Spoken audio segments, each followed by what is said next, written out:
But yeah. Okay, cool. Yeah, Mark's also just going to record this, the talk, so we can share it with everyone afterwards. I'm also going to send you guys a copy. So you can go over it again. It's a bit of an information overload, but yeah, you can just go and look through it again. It's going to be a YouTube link, but I'm also going to email you a couple of things as well before the course. So. Right, so I'm going to go through most of the things. Mark can jump in if he feels like he wants to. Yeah, so I'm just going to go ahead and start. So firstly, yeah, thanks for joining, guys. We're going to do like a little WhatsApp group before the courses start. So everyone on your course is going to be on the WhatsApp group. We're going to do it about a month before you arrive. So you guys are going to have to download WhatsApp if you don't already have it. And then I'm going to be on the group. Mark and our guide, who's going to be with you on the course, he's also going to be on the group, so we can chat before the time. You guys can ask any smaller questions, like with what to bring, stuff like that. And you can also get to know each other if you want before the time as well. Okay, cool. Just adding someone else there as well. Just waiting for it to, hey, cool. Okay, cool. That's Lakiera. Okay, welcome. I've just started a little bit just mentioning that I'm going to do a WhatsApp group for everyone before the course starts. So you have to download WhatsApp yeah, and all of us are going to be on the WhatsApp group. And often you guys, you won't even realize, but you might be on the same flight as another student. So with that WhatsApp group, you guys can meet up at the airport and stuff like that. And it's always cool to fly with someone else. Yes, sir. Okay. Sorry? I just said yes, sir. Okay, no, cool. Okay, cool. All right, flights. Okay, so you're welcome to book your flights after this talk. So you're going to fly in to either Cape Town International Airport, or you could have an option to fly through to Johannesburg as well. You're going to have to just check that out yourself, what the best choice is for you. If you're flying into Johannesburg, then you'll just catch a domestic flight down to Cape Town. It's probably best to speak to a travel agent. They can always look at the best options for you.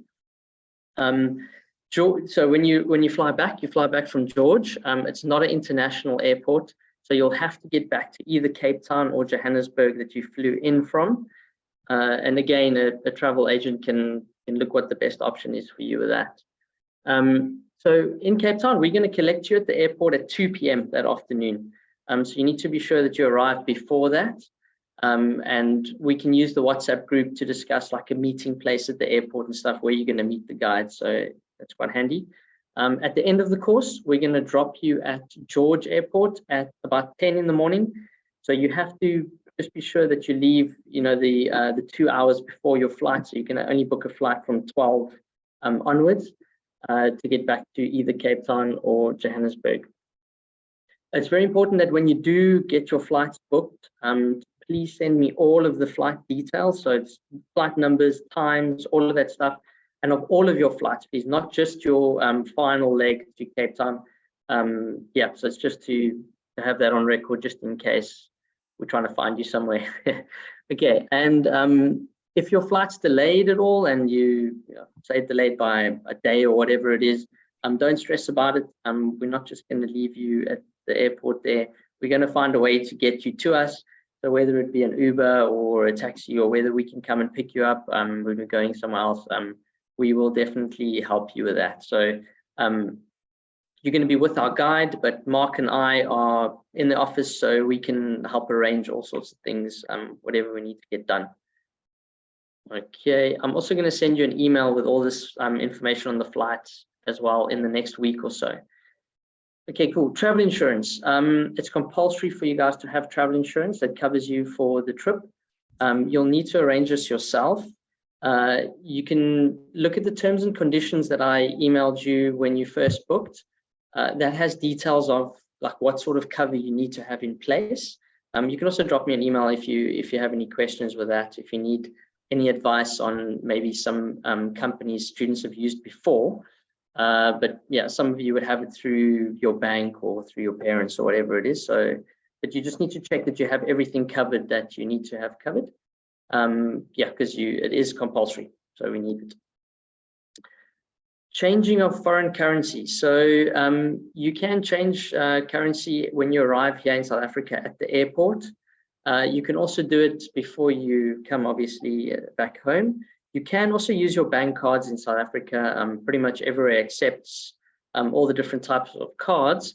But if you do want to use your card in South Africa, it's vital that you notify your bank before you come to South Africa, just because they tend to put like security blocks on cards if you haven't told them that you're going to be using the cards overseas, because it looks like a very strange transaction. All of a sudden, you know, transactions in South Africa are going off.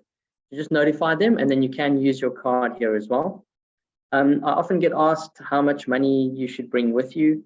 It's a difficult question for me to answer. It depends on you, because we cover everything in the tour, so all your meals and everything are covered. It's really just for luxury items, snacks, fizzy drinks, things like that, for gifts, souvenirs for people back home. So it's a difficult one, but you know, I'd say if you can bring some with you, you can always withdraw more from an ATM when you're here, or use your card to pay. But maybe like you could start with something like 1,000 or 2,000 Rand, which is like between say $40 and $80. That could potentially even last you the whole trip. But yeah, it's up to you guys. Depends on how big your chocolate fetish is, for example. Yeah. Cool. Final payment. So the final payment is due 2 months before you guys arrive. I'm going to send out an invoice again before then. But if you do want to get the payment over and done with, just let me know, and then I can send you an invoice sooner. Yeah, but it's up to you guys. So 2 months before. Okay, vaccinations. You currently don't need any COVID vaccinations or PCR tests or anything like that to get into South Africa. But obviously, we'll check that out again before you guys arrive with these new variants going around and everything. But we've never actually had to have vaccinations to enter South Africa. It was always just a PCR test. But there's nothing at the moment, which is great. With other vaccinations, we are actually not legally allowed to advise you on vaccinations, because it depends on many factors, like for example, where you've traveled before you've come to South Africa and all of that. So it's best to maybe get advice from a healthcare professional. But I can say that generally students from the States and Europe do not need any vaccinations before they come to South Africa. But yeah, you can just have it checked out to be sure. You do not need to take any malaria medication. The trip occurs in a malaria-free area, so that's quite easy. So generally, there shouldn't really be anything, but just check it out. Okay, visas. Also, students from America and Europe, you don't need to get a visa to come to South Africa. Your passport will be stamped on arrival with a 90-day, it's like a tourism holiday visa. A visitor's visa, so that allows you to stay in the country for 90 days. Yeah, so you don't need a student visa, please. That's only if you actually register to study in South Africa at an educational institution. So cool. Let's check this out.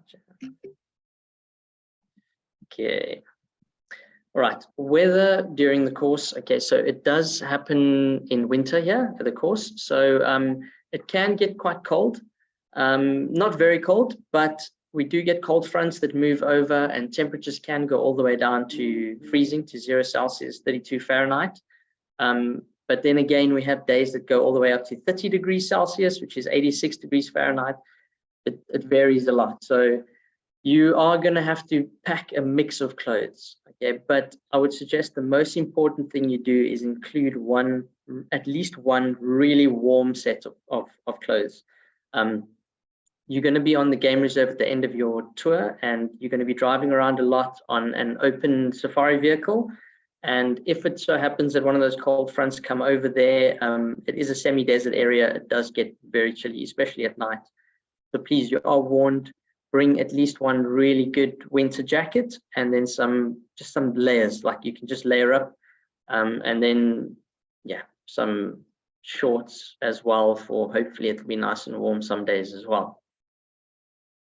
There will be an opportunity for you to wash clothes during the trip as well.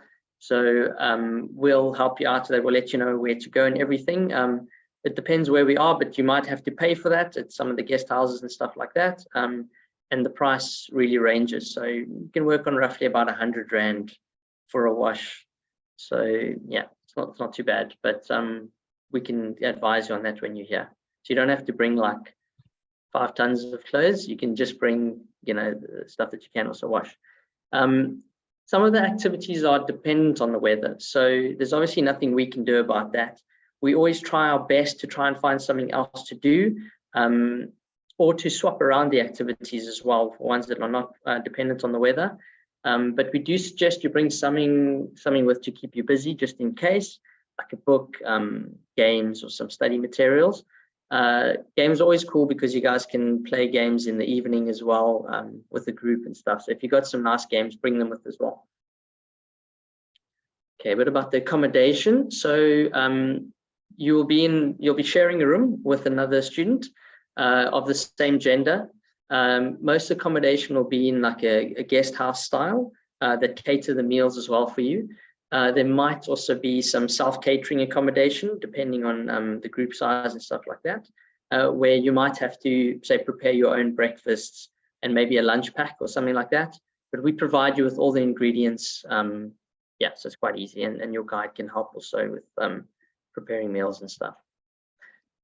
Okay, so with the meals, so we provide 3 meals a day.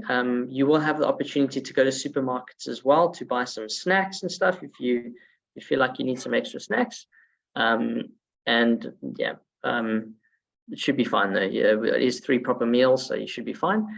We do cater for dietary requirements, but diets such as a vegan diet and stuff can be a little difficult to cater for in South Africa. We're not really set up for that. We're generally quite a big meat-eating country. So if you want to, you can even bring some snacks with you from home. That can also help you out. But yeah, generally it should also be not a problem. Okay, just some things on what to bring. So this was also in that information booklet I sent you before as well. So I'll just go through it quickly. Mosquito repellent.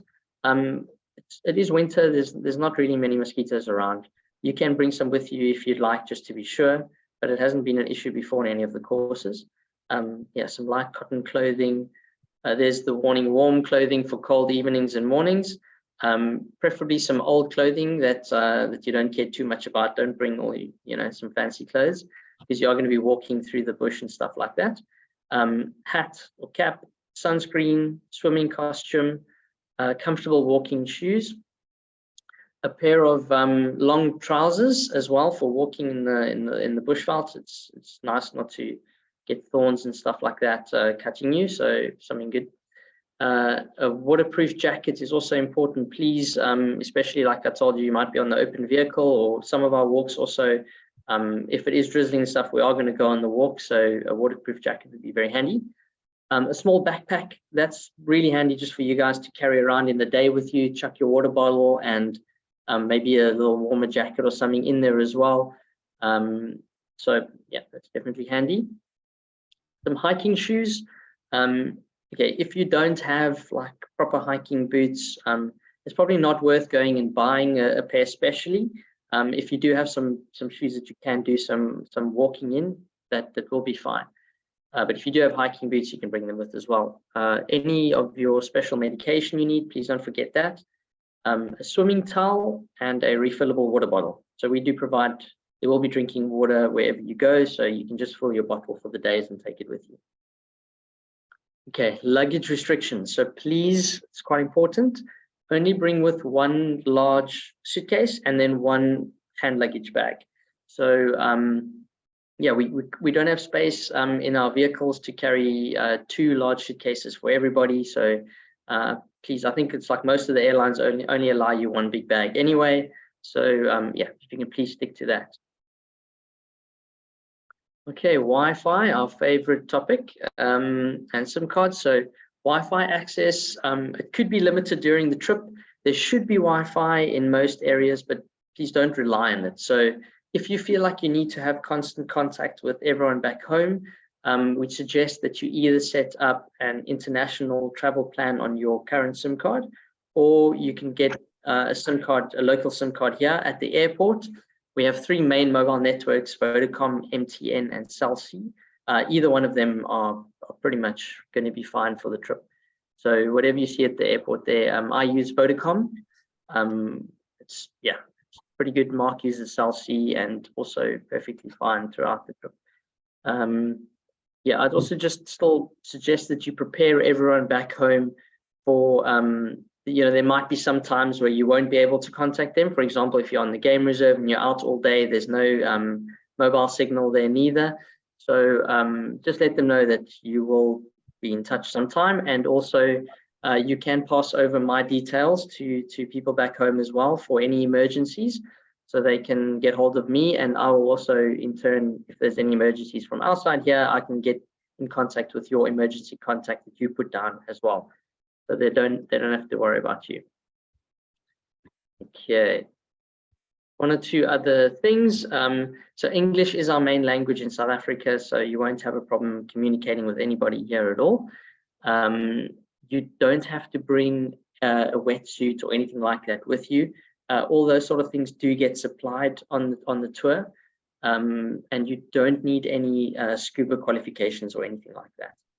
These are just questions that students sent through before the time that I'm just covering now in the talk. So like I said before, most of this information is in the information booklet I sent you. So you can check that out, but you can also go through this recording again later if you just want to go over it again. And lastly, there are still a couple of spaces available in the group. So if you do know of anyone else that you think could be interested in it, please share our details with them. We'd really appreciate it, and it'd be cool if you can get some friends to come along as well. Okay, sure, that's pretty much everything from my side. But we will be in touch, right? You can always email me. Once we get that WhatsApp group up and running near the end, that's also pretty cool to use as a contact. I just want to check if you guys have any questions after that here now, and we can answer those quickly. Does anyone have any questions?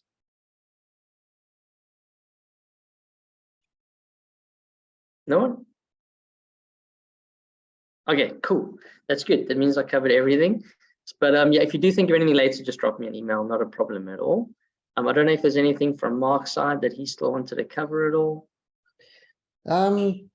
Just a couple of things. Firstly, are you guys excited to be coming? I hope you're looking forward to it.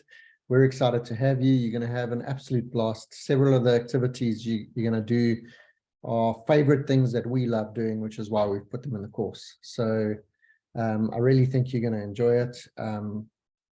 You can scroll through our Facebook and Instagram pages from courses from last year and get an idea of some of the activities that you're going to be doing. It's a really nice way to get excited about it. And just feel free to ask us any questions whatsoever. So Alton handles a lot of the logistics things. I handle more of the sort of conservation and research side. So even if you're on the course, on those WhatsApp groups, ask us questions. Guide is telling you something and you're not sure if it's right or not, ask us. You see something interesting on the game reserve and you want some more information about us, drop us a line. The whole point is to give you guys as big and strong a learning experience as possible. And we excited to have you guys here. So look forward to it. Cool. Thanks, Mark.